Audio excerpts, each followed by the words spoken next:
Good afternoon, everyone. Am I coming through clearly on your end?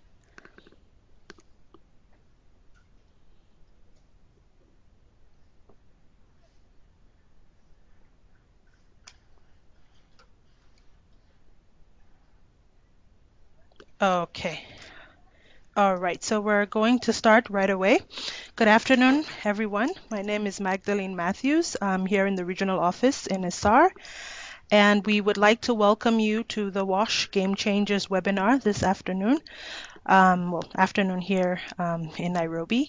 And this is a part of our regional webinar series, and today we'll be focusing on WASH Game Changers. Our presenter today is Dr. Samuel Godfrey, the WASH advisor here in the region, who will basically be walking us through some key elements in how we can restructure our WASH programming at the country level and also at the regional level. So thank you all for joining us, and without much ado, we'll just dive into the presentation this afternoon. So feel free to throw your questions in the conversation column, and we will answer that and have a discussion session at the end of the presentation. So over to you, Dr. Godfrey.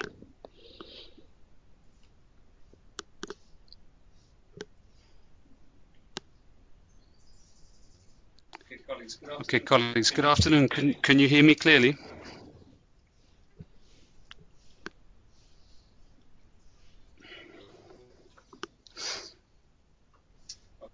Okay, great. That's excellent. Well, good afternoon, colleagues. I'm just put a quick picture up of myself on the screen. For those of you that don't know me, I joined the regional office here in Nairobi in July, and it's a great pleasure to be part of this fantastic team here at the regional level, and also to be working with so many good and experienced section chiefs across the region. I'm going to structure my presentation around two areas this afternoon. One is really just to give us a bit of an overview and a snapshot of some of the challenges we're facing in East and Southern Africa, with more than 180 million people still in need of WASH services. And secondly, then, to focus on 5P, what I'm going to call 5P game changers. So throughout this presentation, I'll be referring to these 5Ps of programming, planning, performance, personnel, and partnerships. And most of the presentation is going to be focused on that. In terms of the WASH statistics, we currently have about 142 million people that are drinking water from unimproved sources across our region. About 98 million people also who are practicing open defecation, and 180 million of those who are using unimproved facilities. Our figures for hygiene are pretty poor, 386 million people who don't wash their hands with soap and water, and about just over 75% of our school children in ESAR have no basic WASH services in schools. So what I tried to do with the team here in the regional office was actually situate those numbers against the percentage population without basic drinking water, sanitation or hygiene services in the graphic that you can see in front of you, and try and talk a little bit more about the absolute numbers. We thought it was quite important to highlight that there are a number of countries that do have relatively low access, but are not necessarily contributing to the big absolute numbers, and vice versa. So on this graphic in front of you, you can see that there's a sort of middle band of countries which are contributing a very large amount in terms of numbers, spanning from Angola on the left all the way through to Tanzania on the right. And these clearly are going to be important countries for us if we're going to be able to make significant changes within the region.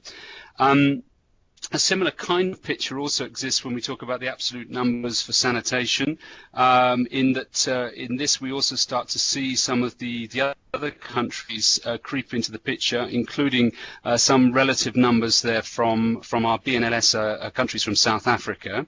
And then when we start to talk about the open defecation numbers. The numbers themselves remain smaller than the sanitation numbers in terms of absolute numbers, but you can see again pretty much similar countries coming through, which is why in terms of the regional priorities we have what we call priority 1, priority 2 and priority 3 countries that we're focusing in on for WASH services.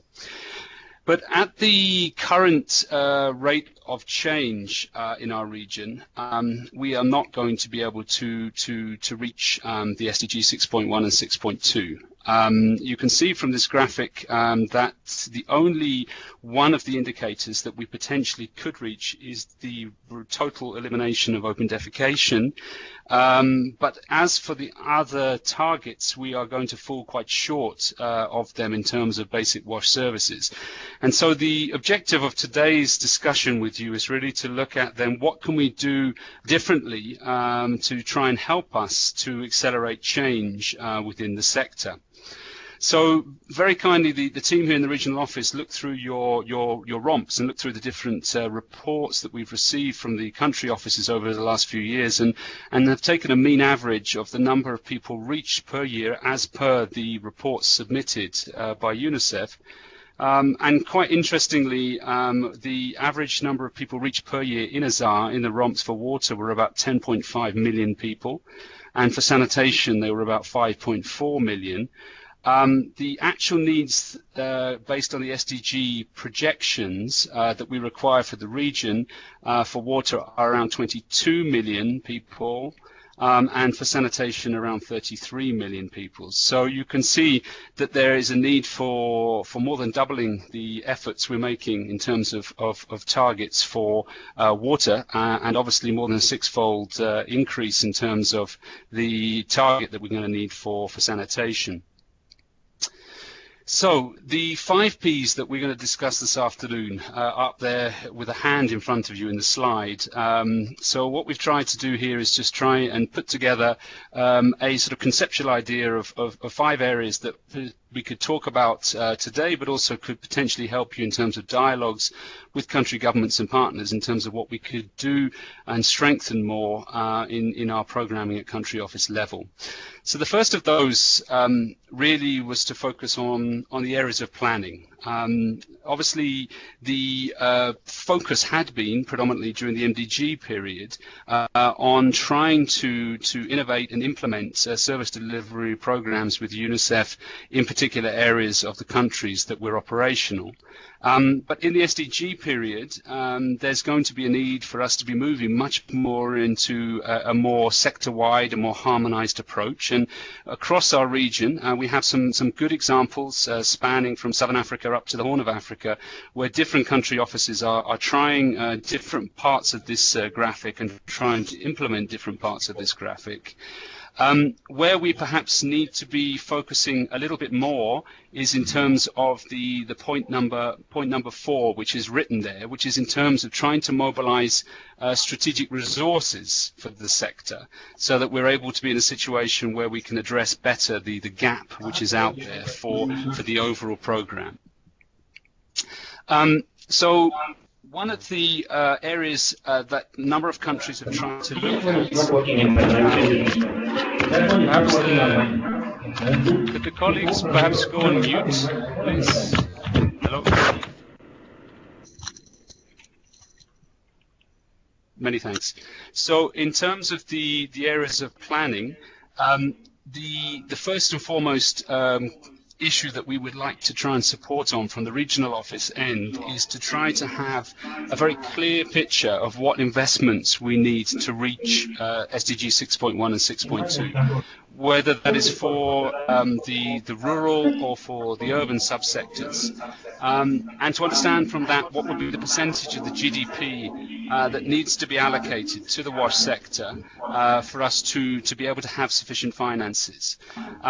The example which is in front of you uses the SDG costing tool as a preliminary analysis and clearly indicates the difference between what's available in terms of investment and what is required. In this case, it's an example saying that the investments were needed of about $475 million from a country office.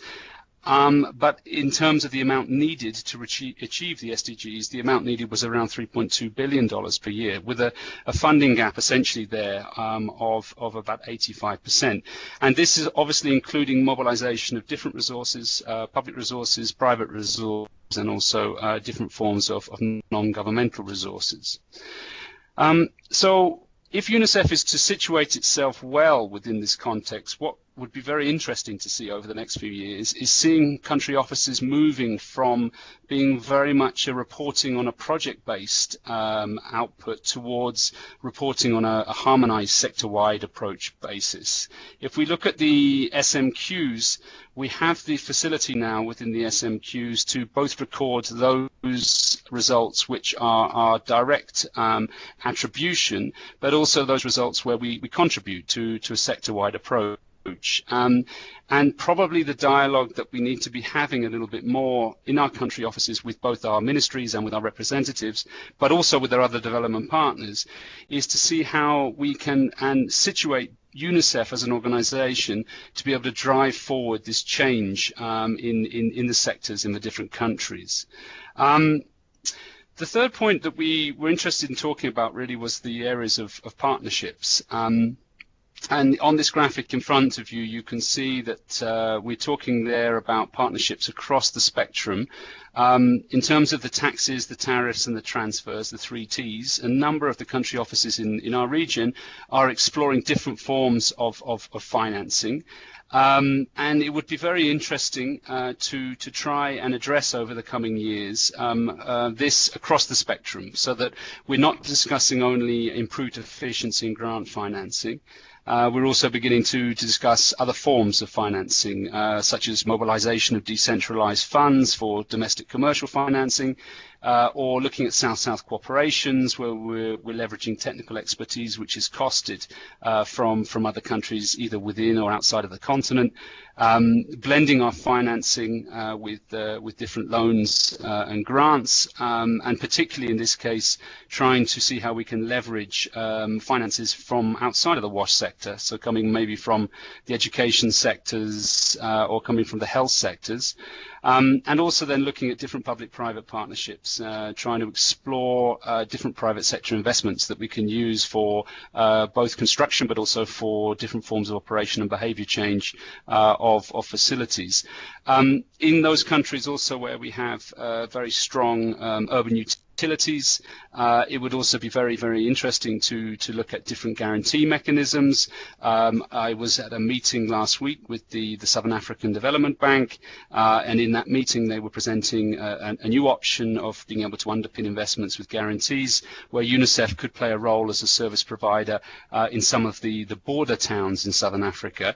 So there are options there where private companies are seeking equity from different development banks, where the regional office could play a very important role in bringing them to the attention of the country office chiefs, for the country office chiefs to then begin to explore and see what works for them in terms of different options for their country. And one of them, I think, it's a very exciting and a very interesting option, which I attended a meeting on very recently, and a number of you contributed to the preparation of this meeting, was to do with the Green Climate Fund. And within the Green Climate Fund, it was understood through the interaction with the GCF that as we move forward as UNICEF to get our accreditation by March 2019, there are 3 different options available for us to access funds from GCF directly without accreditation. You'll see on your graphic in front of you the different areas of the preparation of funds within GCF. And on the left, where it says GCF country programming, there are some countries within our region that have still not developed national adaptation plans. Namely that I'm aware of, at least, for some of the southern African countries. And we as UNICEF can apply directly for grants up to $3 million, which would enable us to develop those NAPs for the country and situate the needs of women and children and the effects of climate change on women and children centrally within that, but also then be able to mobilize the funds which we need for the sector. The second area that we are able to directly access funds for is in terms of being an implementing entity, even without being a DAE, even without actually having accreditation. Implementing entities can be nominated by the NDA within the country. And there are specific projects where we could do that. We're now seeking in a number of countries in this region to submit concept notes where we will be in that position to do strategic procurements, but also where we'd be able to give technical support through studies to those countries. And then the last one is that we can access up to $1.5 million per country for PPF, for a project preparation facility, as an implementing international agency. This is open to us, and there are a number of countries on the call who are already beginning to explore this option.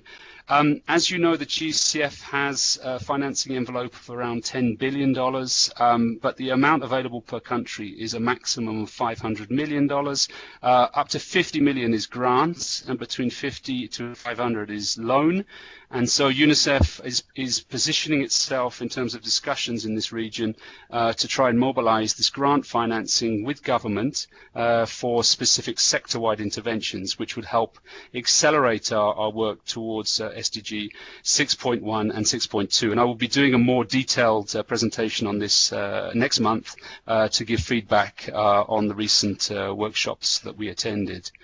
The interesting part about this, I think, and where we could be a big game changer for us, is in terms of the recent regional cholera framework that was developed by ESAR, where we were tasked by the RMT at the end of 2016 to come up with a framework which will identify the hotspots where we're having outbreaks of cholera. And as you know, 3 basins were identified across the continent.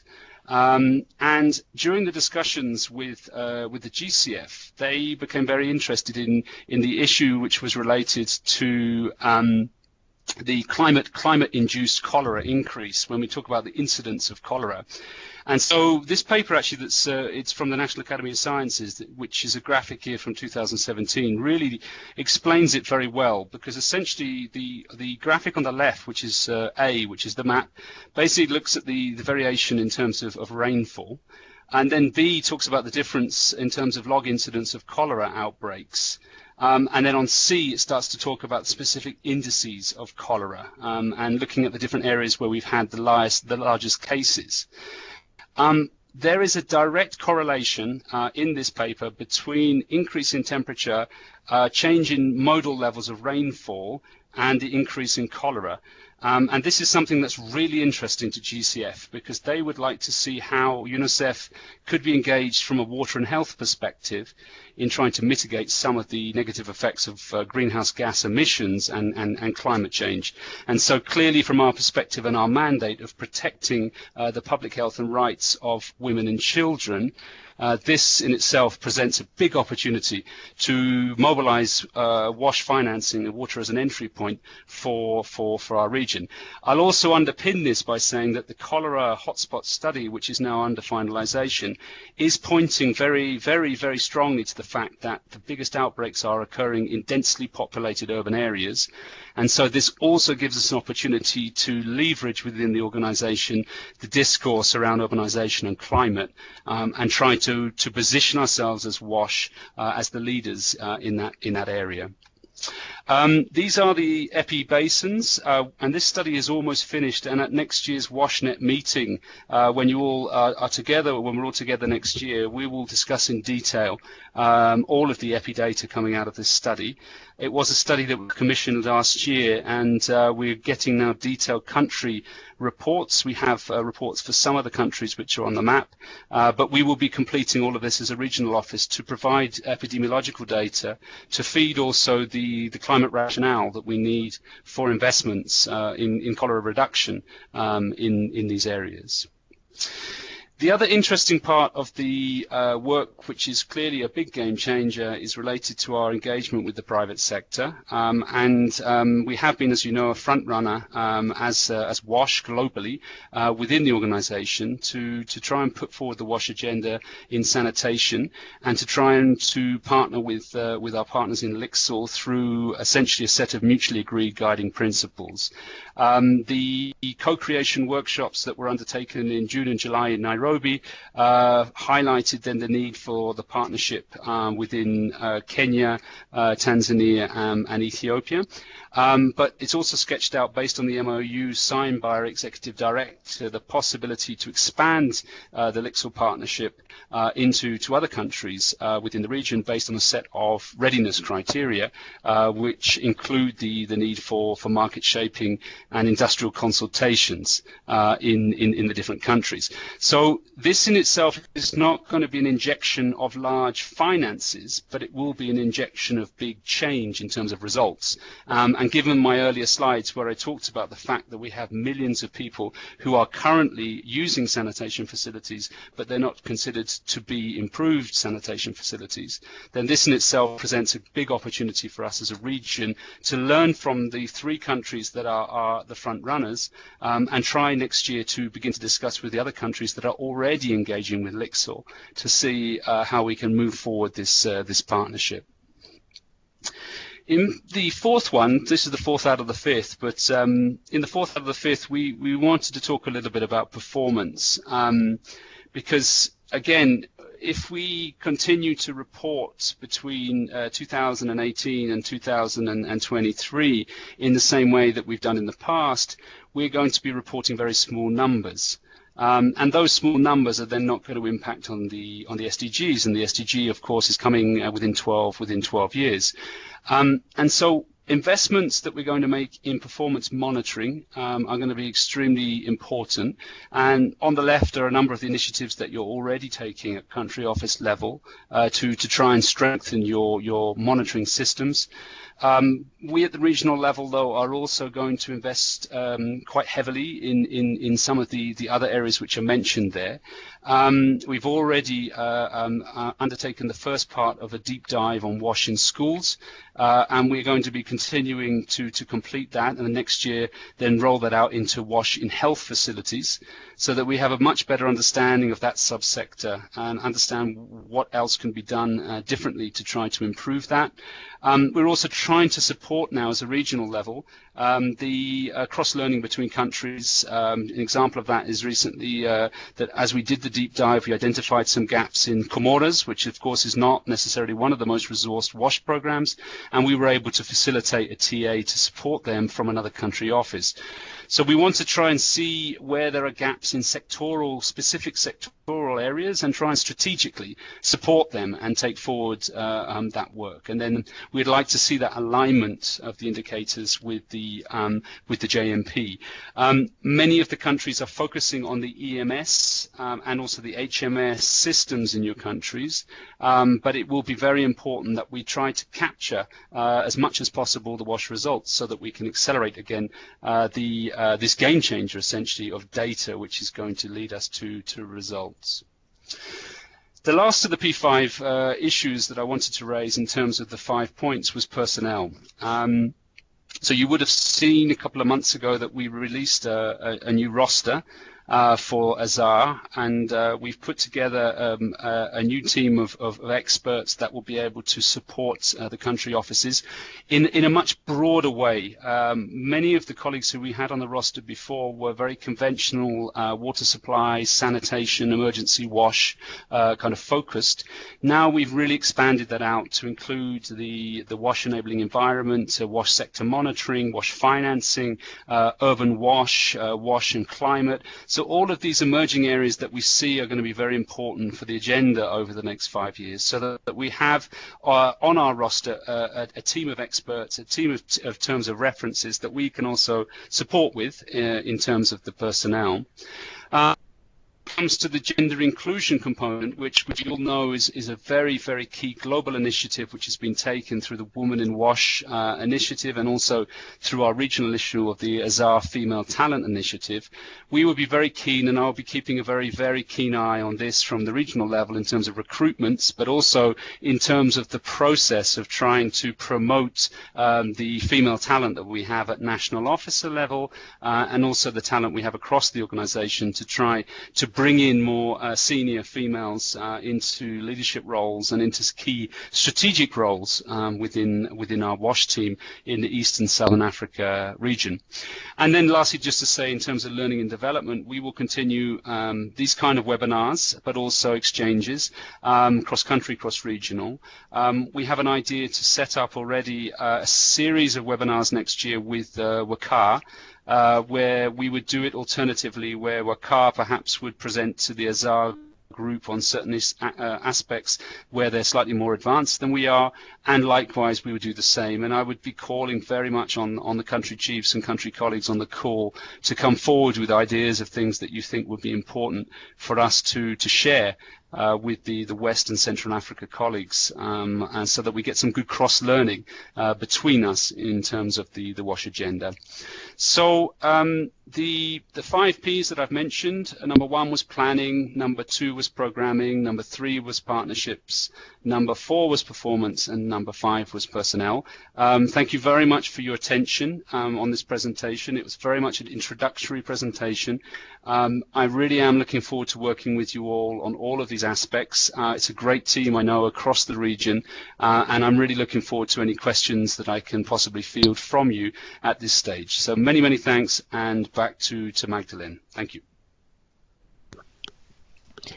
Thank you very much, Dr. Godfrey. This has been a very, very informative presentation. There was so much rich information that was shared, and we would now open the session up for discussions and questions. If you have any points that you would like to raise at this point, feel free to join in. You can also type in your questions in the comment box on the left hand, but we would now open the session for questions, discussions, and any inputs that you may have having followed through the presentation. So thank you once again, Dr. Godfrey. He's going to be on standby to address any questions that we all have.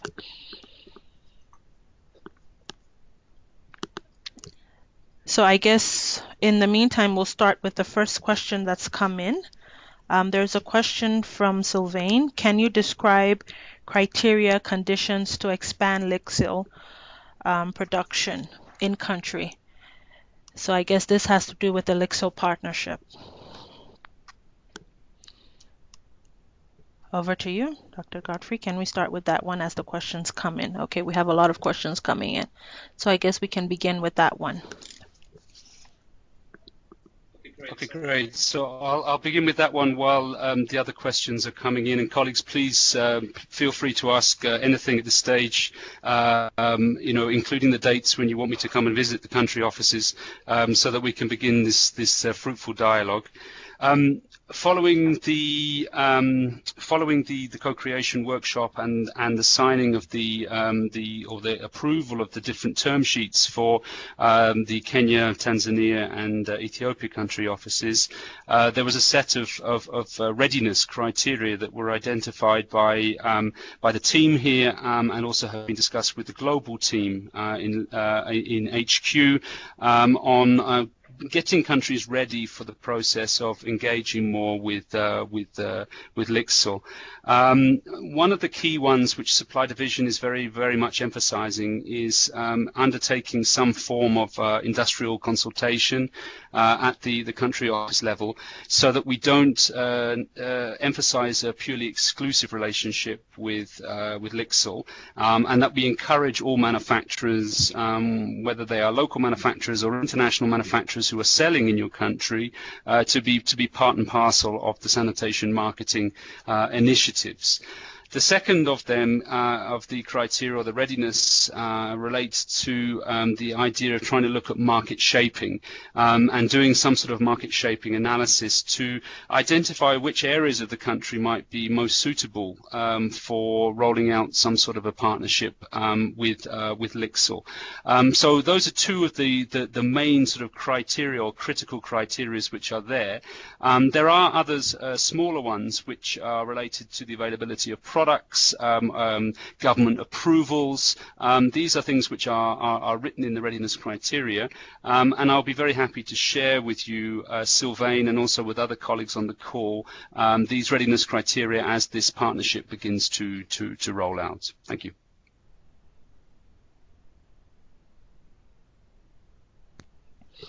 Okay, we have a lot of questions coming in. Okay, there's a question from Marco with reference to the deep dives on washing healthcare facilities and washing schools. What is the position of construction in this aspect? Are we going to be involved in construction or just software? There's another question here as well in from BC. You mentioned priority countries. What are the parameters for determining the priority countries? I think we can take those two as we wait for others to come in. That's great, and I think Marco, thank you for the question. Last week we had the DROPS meeting in Nairobi, where all of your deputy reps and chief of operations were present, and I made a presentation to them on the deep dive that we've done so far in washing schools.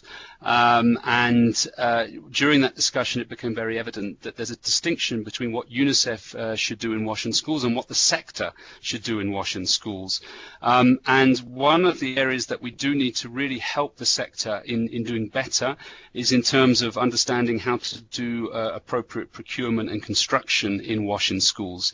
It doesn't necessarily mean that we have to do it ourselves and do the construction ourselves through our own LTA systems, but we do need to be able to introduce and make them understand the FIDIC procedures. Many of the colleagues who are working in washing schools are in the Ministry of Education, where there's quite limited understanding in terms of procurement compared to maybe the ministries of water that we generally work with within country offices. And so there was definitely an agreement that we should be involved in certain aspects of capacity development around construction, as well as you say, in all of the aspects to do with software, where we may end up with UNICEF doing a larger share in the area of software rather than the area of construction. BC, in terms of the regional priorities, the regional office for ESAR has two sets of priorities. One is really to do with the overall humanitarian situation within the region, which results in us planning and prioritizing countries accordingly. And the second one is our own WASH prioritizations, and those we are using various different criteria, including the sanitation game plan. Of course, we hope we will also be using the water game plan when that is also finalized. But we're also looking at those absolute numbers, the ones which were mentioned at the beginning, because obviously if we're going to change the needle of progress of our region, we've also got to address some of those critical needs. And as you'll be aware, BC, a large percentage of the populations that are unserved in those numbers are also coming from small towns and peri-urban communities. And so there is also a need for us to look in a little bit more detail in what this means in terms of where we program and how we prioritize as a region. I think I will hand back to Magdalene. Thank you.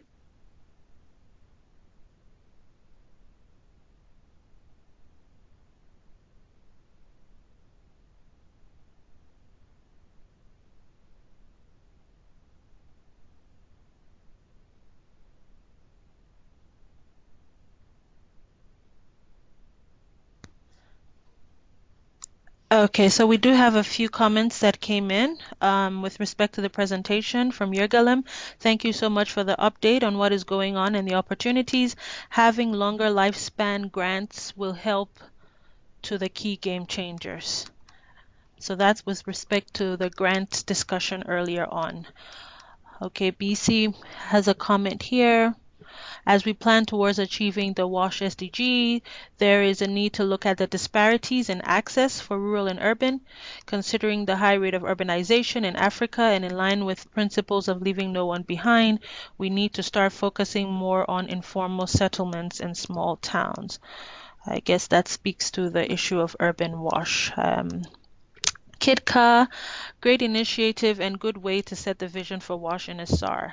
There was also a question on GCF as Green Climate Fund. Yes, GCF refers to the Green Climate Fund. Let's just scroll down. We do have more questions coming in. There's a question on innovation from BC. Working at scale requires innovation. What are your plans on innovative solutions for addressing WASH challenges in the region? And there's a follow-up. Do you want to provide information on the Grand Challenge on innovation for WASH in urban settings? So that is basically a lot around innovation. Dr. Sam, would you like to provide some light on the Grand Challenge that's currently out on innovative solutions? Great. Yeah, I think I'll ask you if BC, if you're online, maybe you can also give some information on the Grand Challenge, given that you've been leading that from HQ level. But before you do, let me just give you some time to think of your response. I will just come back to the question which is there from KIDCA about GCF accreditation. So yes, KIDCA, in terms of what we've now learned from GCF, UNICEF country offices can access small grants from the GCF without the accreditation. These can include the up to $1.5 million per country for a PPF, for a project preparation facility, which you're able to access if the NDA within the country provides no objection for UNICEF to take that facility.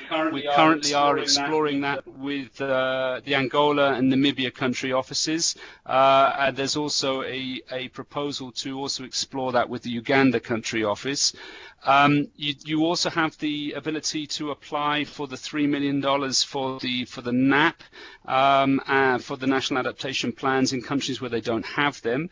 According to the list that I've received so far, Mozambique and Angola are two countries where the GCF would be interested in looking at working with UNICEF on the NAP development.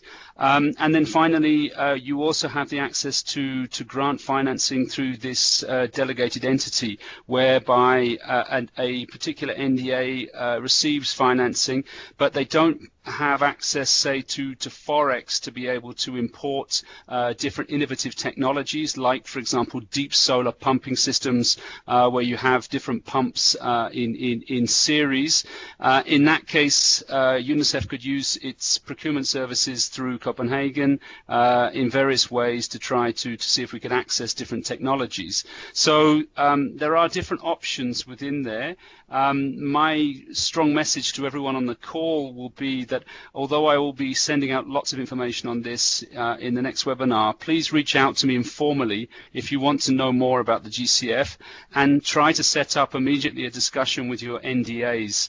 The meeting I attended, there were 22 countries present from Africa. Almost every country in our region was there, and the NDAs, a number of them really do want to work with UNICEF on this GCF. And this will speak to our colleagues from Eritrea, who also are mentioning that then having longer term grant financing will enable you to do more, and GCF is one of those options.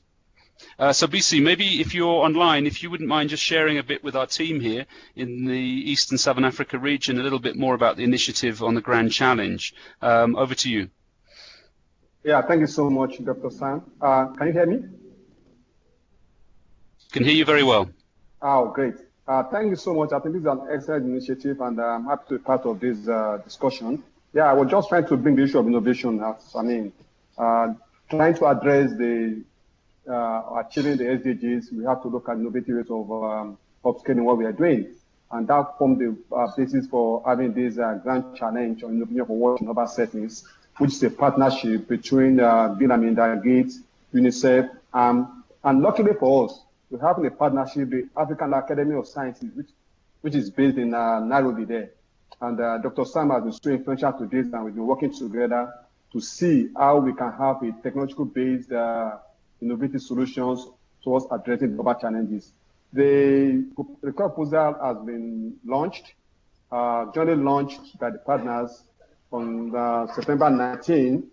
And I'm sure you will have received the mail, so I will not bore you with all the details.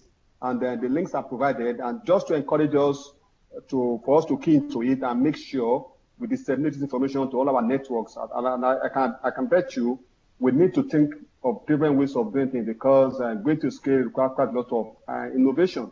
And that's why this whole grand challenge idea is of interest to us. But just to note that UNICEF cannot apply for this because we are partners, but we can encourage our other partners, NGOs, academia, private sector to be part of this. And I'm sure we hope to have some nice proposals that will help us to crack the nuts of those challenges we are facing in the urban areas. That's extremely very important. And having said that, the closing date is November 14th, and I think the most important action point from us is to just make sure that we disseminate widely to all our partners and networks and encourage them to apply. But having said that, and I think I've enjoyed the webinar. That's why I actually keen to it. Just to tell us that now, let me use this chance to brief us about what's happening in the urban sector in the HQ, that we are almost through with the urban framework, and the urban framework will give us the direction on how to go as an organization. And we have to acknowledge the excellent work that's been done in the East and South Africa in the area of urban watch, and we are always here to support.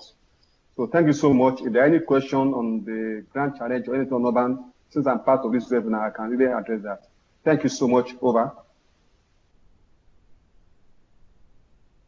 Thank you so much, BC, for that valuable input. So colleagues, you're encouraged to urge partners to apply. There's this opportunity for the Grand Challenge, and the deadline is November, so make sure you get your partners on board to apply for this opportunity. We need more innovations in the area of WASH. There is another question here from Ibrahim.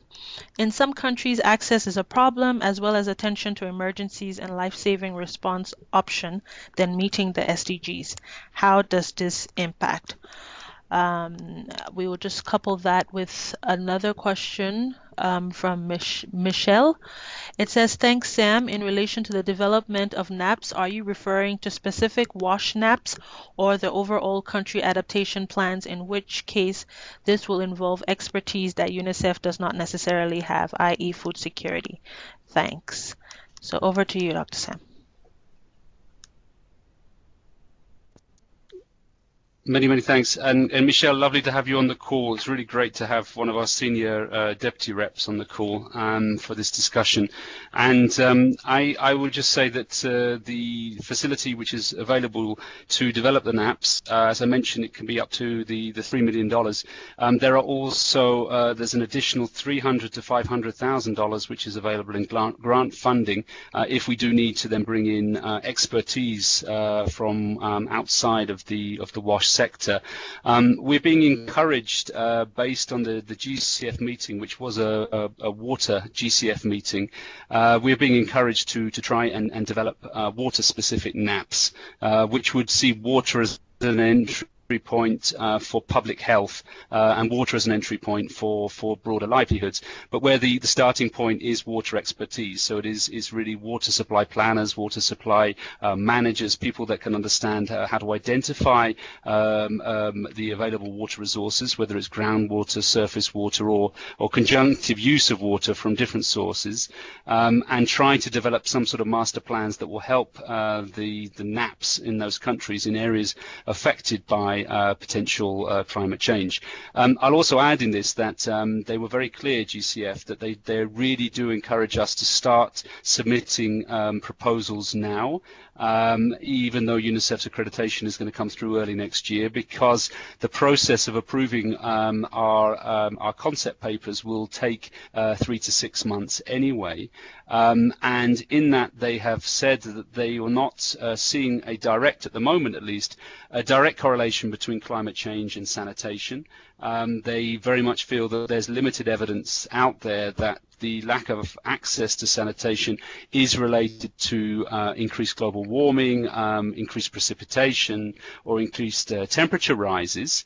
And so they see that the fact that UNICEF does a lot of work in sanitation and hygiene as is a potential for co-financing of projects, meaning that if we are already working in a particular district in sanitation promotion through CLTS or ODF, encouraging or promotion of ODF, we can use that funding as a co-financing for our application for the grant money from GCF. And that's precisely what the country offices are beginning now to look at as a way for us to also be part of the overall funding envelope for it. In terms of the issues to do with countries and emergencies, I mean, having just come out of a number of years and working in the Ethiopia country office, I would fully agree with you, Ibrahim, that there are always challenges in terms of how we balance the work that we do in emergencies with the work that we do in development.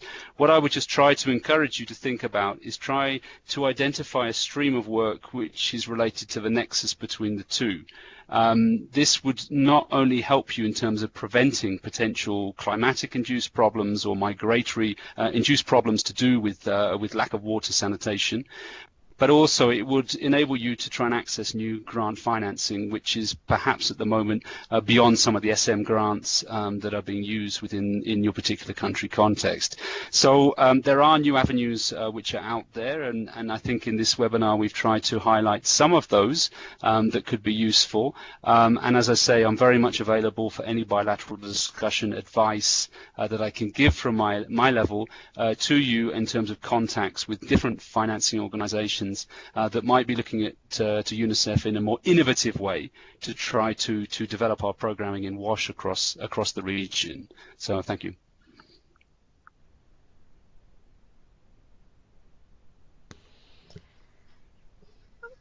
Okay, thank you for that, Dr. Sam.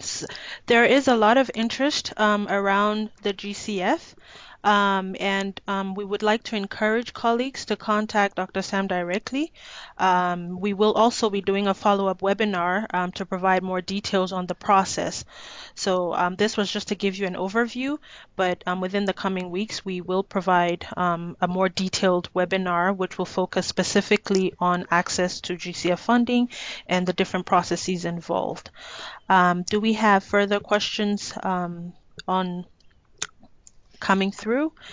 We still have a few minutes. We have roughly 8 minutes. Until we get a few more questions, I just want to do a quick wrap up of our key takeaways. So today, one of the key things we learned from the webinar was that at the current rate at which we're moving within ESAR, we may not meet the SDG targets. So there is a need to focus on specific game changers that could help accelerate what we need to do within the region. And Dr. Sam summarized those according to 5 Ps: planning, programming, partnerships, performance, and personnel. And there has been a lot of discussion on the funding aspect, specifically with regards to partnerships. And judging from the questions we've gotten so far, there's a lot of interest around the LIXIL partnership, as well as access to funding through the Green Climate Fund. So basically, that is what we've brought to you today. We would like to inform you that the presentation and the recording will be shared with all of you colleagues within another day or so. And we want to thank you for your active participation in this webinar today. Do we have any further questions, clarifications, or inputs? For the remaining 6 minutes that we have, we would like to just open this session now to any of the colleagues who would like to provide any inputs or comments to what was presented here today. But the main thing to remember is that we do have to put in a lot more work if we want to meet the SDG targets. I'll just hand over to Dr. Sam now if he has any closing comments until we have further colleagues who have something to input or add. So Dr. Sam, do you have any wrap-up points you'd like to share? Colleagues, no, just thank you so much, Magdalene, for the excellent facilitation of this webinar. It's really great to see so many countries online. I'm counting from the list that we have got 13 of our 21 countries online. It's really excellent to have such a strong participation from across the region. I would really encourage you to reach out to me in terms of planning for next year for country visits for me and for the team, and I really look forward to developing a very strong area of work with you across East and Southern Africa over the coming years. So many thanks for your attention, and thank you to Magdalene for facilitating this. Thank you.